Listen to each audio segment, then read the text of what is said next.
Hello everyone and welcome back to a new video. So today I'm going to be having a look at the Holbein Acrylic Gouache. I picked these up a couple of weeks ago actually. I've been pretty poorly and they were on sale and I've always wanted to try them, so I thought why not, let's pick them up. So I got this set which has a bunch of basic colours in it. I'm going to list them all below in the description if you're interested. And I also got a couple of loose tubes of colours that, I don't know, I just thought I would use a bunch of them. So here they are. They're quite neutral colours, so I thought they would complement the set pretty well. I have never used acrylic gouache before, or acrylic gouache. I've used acrylic quite a lot, and I've used gouache quite a lot over the years, but never these ones. And I've always wanted to try them because I thought that they might solve some of the problems I have with both of those other medias, which is I don't like how shiny acrylic dries. It's not a huge problem, and I don't like how sensitive gouache is to being re-wet. I just find it to be a little bit of a pain in the backside when you're trying to layer with it, because it's meant to be layered. It's this opaque paint that you're meant to layer, but then it kind of reactivates super easily and it's a little bit of a pain. I'm just going to swatch all the colours out for you. As you can see, some of them are a little more translucent than others. I'm actually going to go over all these swatches twice just to see them at their full opacity. And I think this beginner set comes with a good range. It's got everything you would want. I'm really excited to try them. From swatching them, I don't know, they've got kind of a strange texture to them. Maybe it's just me, maybe it was the paper I was using, but they felt a little bit powdery, I guess. They didn't feel like traditional gouache. I suppose they're not. I don't think that they are actually gouache at all. I think that they are just matte acrylic paint. They've got a bit of a funny smell to them as well. I didn't find it too bad, but I know some people aren't into that at all.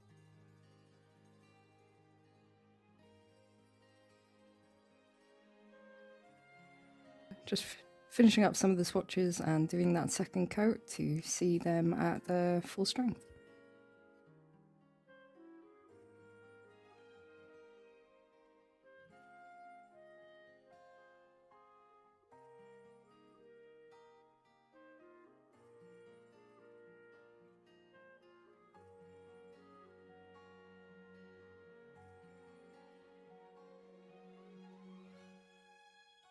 So a couple of months ago I did a painting in traditional gouache, which is called Night Grove, and it's of a set of mushrooms, like 3 little mushrooms in the undergrowth.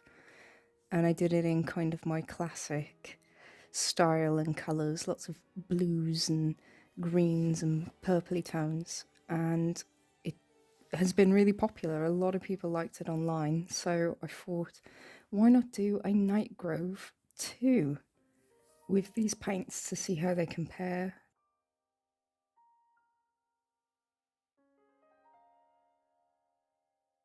So for this painting I used the black Stonehenge paper, which I just showed you, which is also new to me. I got it with my order. I got all these from Jackson's. Like I say, they had a sale and I thought, ooh, the black paper might be fun for these since they're so layerable and opaque.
I just thought I would pop in and say, on this piece, I also used some of the paint mixed in with matte medium, the Winsor & Newton Professional Matte Medium, because I'd read somewhere that you could glaze with them if you mix them in with the medium.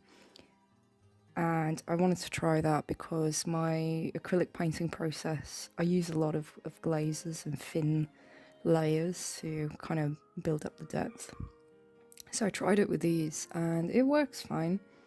It's not the easiest thing in the world because it's kind of claggy. Maybe that was just the paper I was using as well, because this paper feels quite textured. So maybe it would work better on more of a hot press paper. But it did work. I used it on the log in the background to build up those like kind of soft shadows behind the mushrooms and on the edges. And I used it a bit on the thatching grass down the bottom to get the darker parts in there before I build up the layers. So yeah, I thought that might be a fun little tidbit. I haven't seen anybody else using it. I'm sure they do. But I had read it online and it does work. So if you've got some matte media and you want to try and make these paints a little more translucent, give it a go. See what happens. I found it worked decently well.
And there we have it, the final illustration. I hope you enjoyed this video and please let me know what you think of the piece. I'm not too sure if I'm in love with this one. I think I like the original a little bit more, but for my first time trying these paints, I enjoyed it. It was a little bit more of a struggle than I thought it might be, but I like the end result and I think these paints are going to be great. I think I'm going to enjoy using them. So yeah, here it is with the original. It's a little bit smaller, but I think they look cute together. Maybe I'll turn this into a series. We'll do some more. I could paint mushrooms all day, so we'll see. But anyway, thank you all for watching, and hopefully I'll be back with a video soon. Those of you who are waiting for my bird videos, they will be back. I am working on the project. I've just, like I say, I've been pretty ill. so I haven't done a ton, but I have been pre-planning when I can. So thank you all for being patient, and hopefully I'll be back soon. Thank you, and see you in the next one. Bye.